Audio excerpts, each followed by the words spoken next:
माता की, भारत माता की, भारत माता की।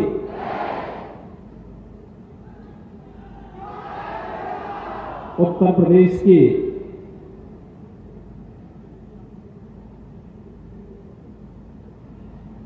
छात्र छात्राओं के उज्जवल भविष्य से जुड़े हुए 3 महत्वपूर्ण कार्यक्रमों को आगे बढ़ाने की श्रृंखला में आयोजित आज के इस कार्यक्रम में गोरखपुर में मेरे साथ मंच पर उपस्थित गोरखपुर के माननीय सांसद श्री रविकिशन शुक्ला जी, महापौर डॉक्टर मंगलेश श्रीवास्तव जी, माननीय विधायक श्री विपिन सिंह जी, प्रदीप शुक्ला जी, अपर मुख्य सचिव माध्यमिक शिक्षा श्री दीपक कुमार जी, जिलाध्यक्ष युधिष्ठिर सिंह जी, महानगर अध्यक्ष राजेश गुप्ता जी,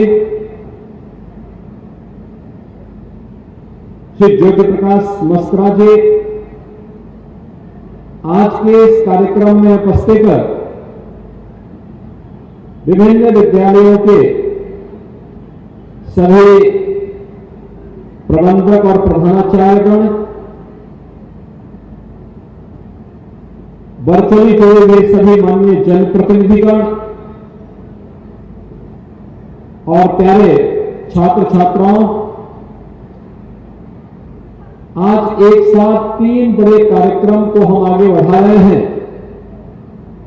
जिनमें अभी मंच पर आपने देखा होगा कुछ छात्रों को स्वामी विवेकानंद युवा सशक्तिकरण योजना के अंतर्गत टैबलेट और स्मार्टफोन का वितरण हुआ। इसके साथ ही गोरखपुर की 330 स्मार्ट क्लासेस को शुभारंभ करने के लिए प्रमाण पत्र वितरण का भी एक कार्यक्रम है और प्रोजेक्ट अलंकार के अंतर्गत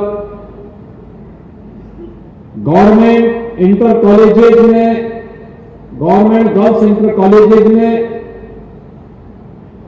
या सरकार के द्वारा अनुदानित अशासकीय इंटर कॉलेजेज में भवन निर्माण के लिए सरकार के अनुदान कार्यक्रम को आगे बढ़ाने का एक नया अभियान है।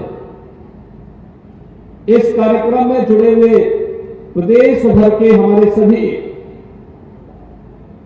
जो संस्थाएं आज इस कार्यक्रम के साथ जुड़ी हुई हैं, उसके भी प्रधानाचार्य और वहां के छात्र छात्राएं भी होंगी। इन सभी कार्यक्रमों के लिए मैं उत्तर प्रदेश के उन लाखों छात्र छात्राओं को जो इस अभियान से लाभान्वित होने वाले हैं, विद्यालयों को, उनके शिक्षकों को, प्रधानाचार्यों को और शासकीय सहायता प्राप्त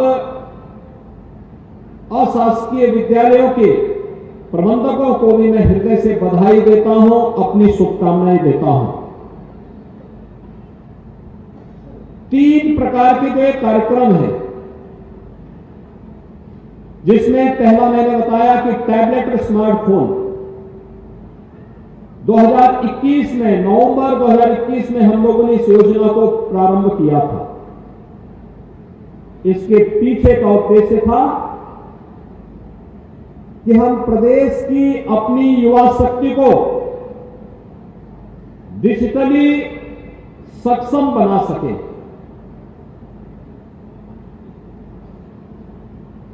किसी भी प्रकार की चुनौती का सामना करने के लिए अपने आप को तैयार कर सके। खासतौर पर जो चुनौती हमारे सामने आती है, वह चुनौती होती है जैसे इस सदी की सबसे बड़ी महामारी थी कोरोना। कोरोना में स्कूल कॉलेजेस बंद हो गए, ठप हो गए, पठन पाठन बंद सा हो गया। उन स्थितियों में कैसे हम लोग इस कार्यक्रम को आगे बढ़ाएं। तब प्रधानमंत्री मोदी जी ने एक विजन दिया था कि अगर फिजिकली प्रेजेंस होना कठिन है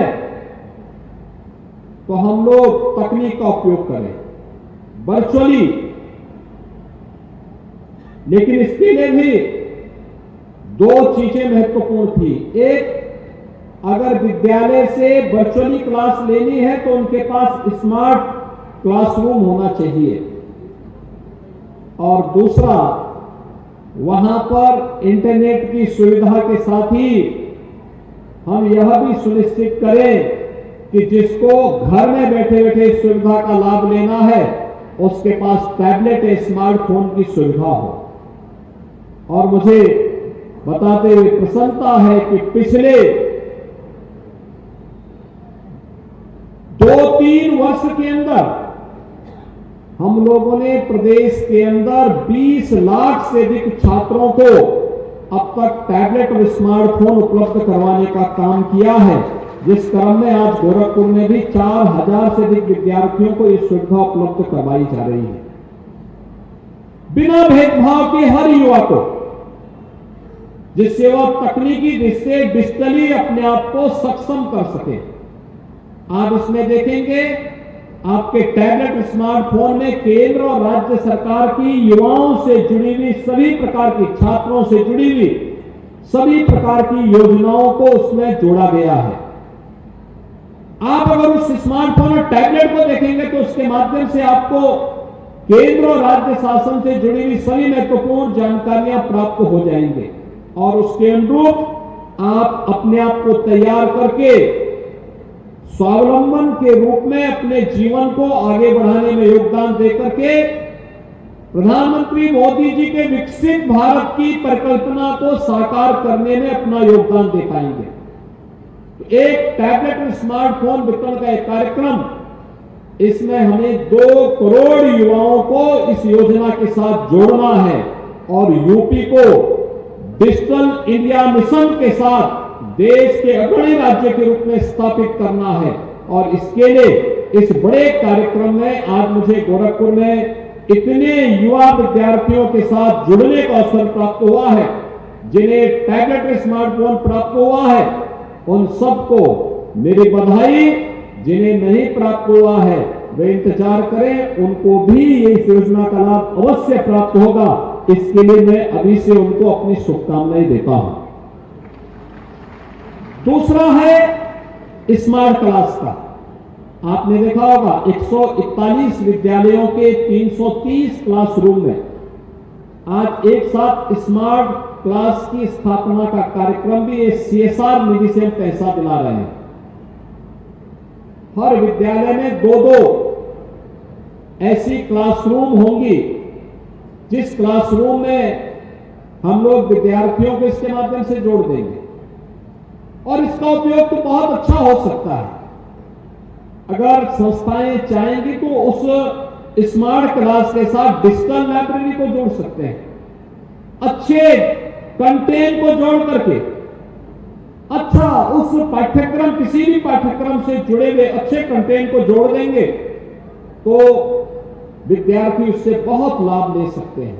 और आज मुझे बताते हुए प्रसन्नता है कि गोरखपुर के सभी गवर्नमेंट कॉलेजेस को, शासकीय सहायता प्राप्त कॉलेजेस को और अन्य महत्वपूर्ण संस्थाओं को भी इस सुविधा से जोड़ने का कार्य हो रहा है।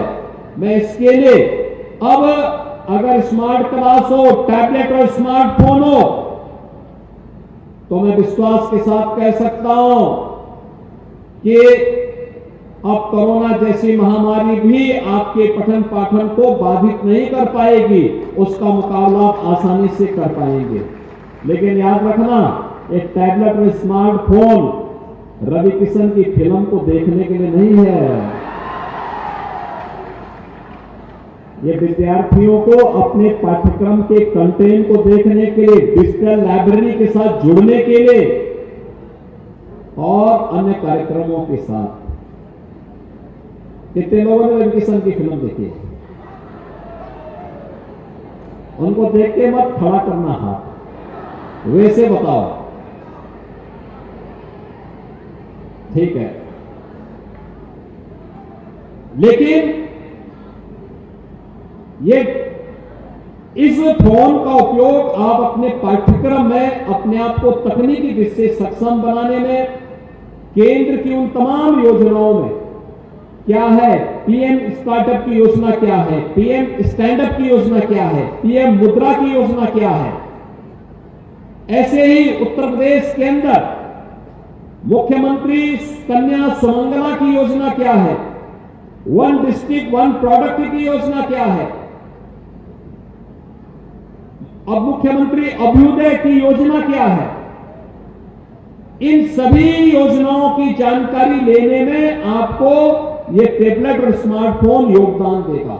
उसमें पाठ्यक्रम उसके साथ एक प्रोग्राम, उसके प्रोग्राम के साथ ये सब जो उस एप्लीकेशन का पार्ट होगा, आप इसको देखेंगे, इसका लाभ आपको प्राप्त होगा, आपको भटकना नहीं पड़ेगा, बल्कि आपका टैबलेट और स्मार्टफोन ही इस सुविधा का लाभ आपको उपलब्ध करवा देगा। और मुझे लगता है कि आपको इसको बेहतर तरीके से अपने आप को इसके माध्यम से अब न केवल स्मार्ट सिटी होगी, बल्कि स्मार्ट युवा भी यूपी का होगा। यह योजना उसी दृष्टि से हम लोगों ने प्रस्तुत किया है। स्मार्ट क्लास और टैबलेट और स्मार्टफोन आपको स्मार्ट युवा के रूप में भी प्रस्तुत करेगा देश और दुनिया के सामने। तो इस कार्यक्रम को हम आगे बढ़ाने जा रहे हैं और इस कार्यक्रम के तहत आज इतने युवा विद्यार्थियों के साथ मुझे जुड़ने का अवसर प्राप्त हुआ है। जिन्हें सुविधा प्राप्त हो रही है उन सबको हृदय से बधाई, उन सबको मेरी शुभकामनाएं। जिन विद्यालयों में स्मार्ट क्लासेस लग रही हैं वे लोग इसका उपयोग जरूर करें, क्योंकि जो कंपनी लगा रही है वो कंपनी कुछ समय तक आपको सर्विस भी देगी, फ्री में सर्विस देगी, उनके लोग भी उसके साथ जुड़े होंगे। और अगर आप एक बार उसके साथ जुड़ जाएंगे, आपकी हिचक दूर हुई, तो आप देखेंगे लंबे समय तक आपको डिजिटली उतनी ही मजबूती प्राप्त होगी और आने वाले समय में आप अपने आप को, क्योंकि अब तो हम इतना आगे इसमें मजबूती के साथ पूरी दुनिया इधर भाग रही है, पूरी दुनिया इसके साथ जुड़ रही है। यानी हम लोग तो गांव-गांव में, कल हम लोगों ने उत्तर प्रदेश में कुछ नए कार्यक्रम प्रारंभ किए थे, जैसे मॉडल फेयर प्राइस शॉप। ये राशन की दुकानें अब हम मॉडल शॉप के रूप में विकसित कर रहे हैं और वहां पे कॉमन सर्विस सेंटर भी स्थापित कर रहे हैं।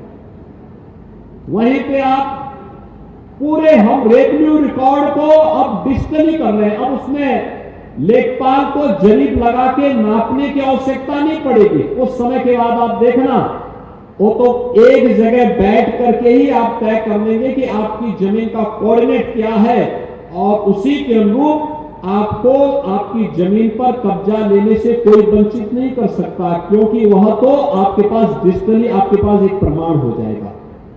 एक बड़ा कार्यक्रम ऐसे ही, चाहे वो रेवेन्यू रिकॉर्ड हो, चाहे वो किसी भी अन्य प्रकार के कार्यक्रम, अगर आप यहां से सीखना प्रारंभ करेंगे तो आपको आने वाले समय में कहीं भी मात नहीं खानी पड़ेगी और अभी से उस सकारात्मक ऊर्जा के साथ जुड़ करके आपको अपने आप को आगे बढ़ाना है। और तीसरा कार्यक्रम हम लोग यहां पे जो प्रारंभ कर रहे हैं, जो प्रदेश की सबसे बड़ी योजना है, और वह है प्रोजेक्ट अलंकार। ये बहुत बड़ा कार्यक्रम है। मैं अक्सर जाता था, देखता था, मैं जिस भी जनपद में जाता था, पुराने विद्यालय जितने भी थे, इंटर कॉलेजेस थे, देखा ना 3-3 लोग, महापौर भी, सैजनवा के विधायक भी, महानगर अध्यक्ष भी इस इंटर कॉलेज से पढ़े हुए हैं, लेकिन भवन बहुत जर्जर है। नया भवन हमने 2 साल पहले बना करके तैयार किया यहां पे, लेकिन हमें इस चीज को ध्यान में रखना होगा कि पुराने इंटर कॉलेज सब जर्जर थे, आज उनके पास साधन नहीं थे और उनकी हालत खराब थी, और कुछ भवन तो इतने जर्जर थे कि उनमें पेड़ भी जम गए थे।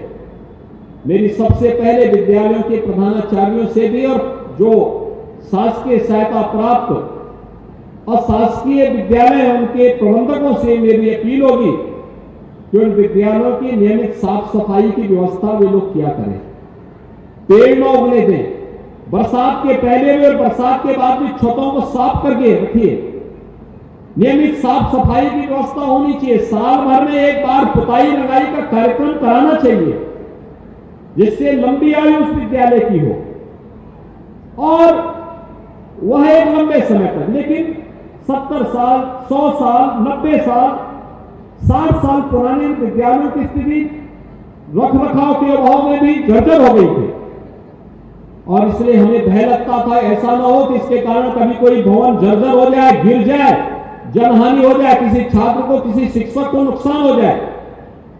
मैंने अक्सर कहा, तो मुझे अक्सर विभाग के बोलता था कि साहब इसकी कोई स्कीम नहीं है।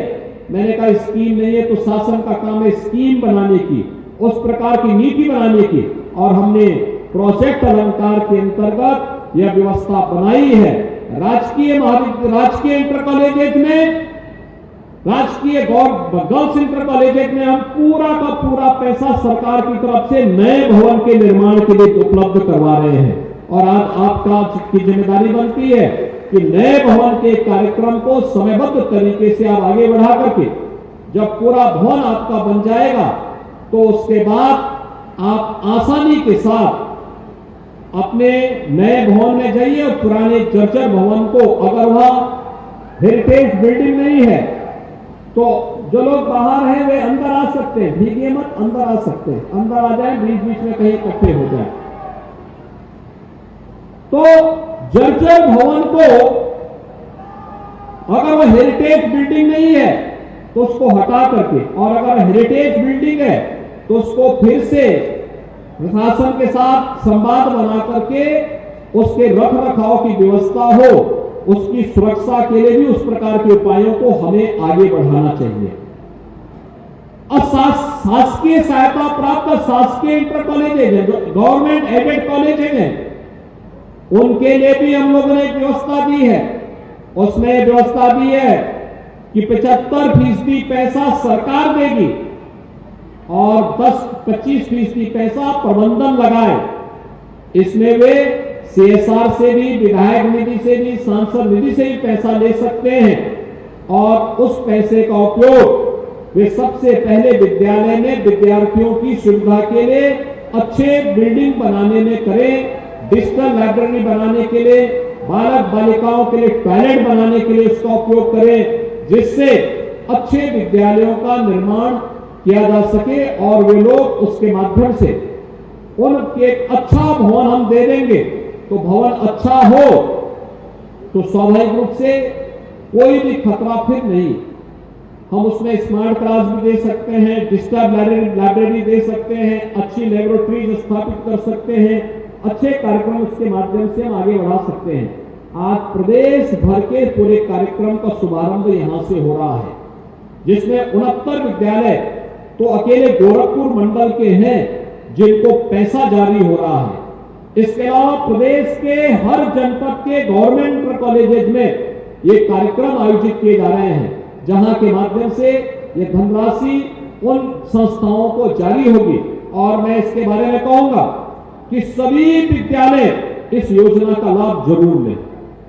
सरकार पैसा देना चाहती है, जर्जर भवन नहीं होने चाहिए, किसी शिक्षक को, किसी विद्यार्थी को नुकसान नहीं पहुंचना चाहिए और अच्छा भवन बना करके, अच्छा इंफ्रास्ट्रक्चर खड़ा करके हम इस बात को आगे बढ़ाएं।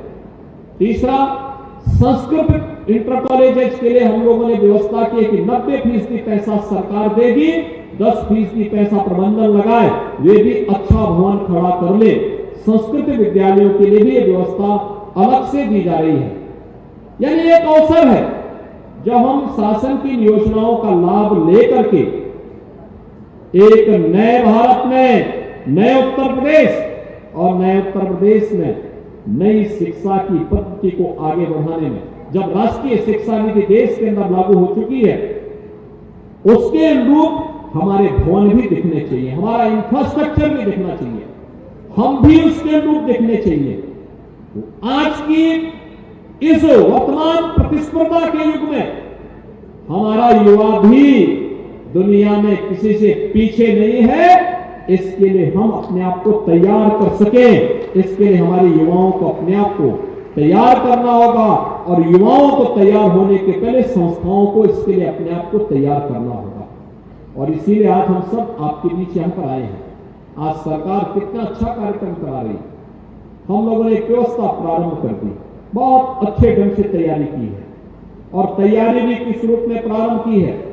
आज याद करिए, जो बच्चे पहले देश के अलग अलग कोने में प्रतियोगी परीक्षाओं की तैयारी करने के लिए जाते थे, आज हमने अभ्युदय कोचिंग के माध्यम से हर जनपद में अभ्युदय कोचिंग की व्यवस्था हमने प्रारंभ की। और अभ्युदय कोचिंग का संचालन कौन कर रहे हैं?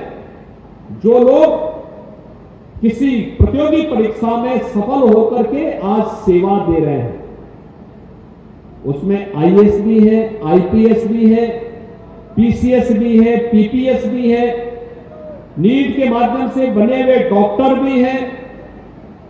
इन सभी लोगों को हम लोगों ने इसके साथ जोड़ा है और वे लोग एक एक घंटा देते हैं। इसको आप फिजिकली भी और वर्चुअली भी उन क्लासेस को ज्वाइन करके इसका लाभ ले सकते हैं।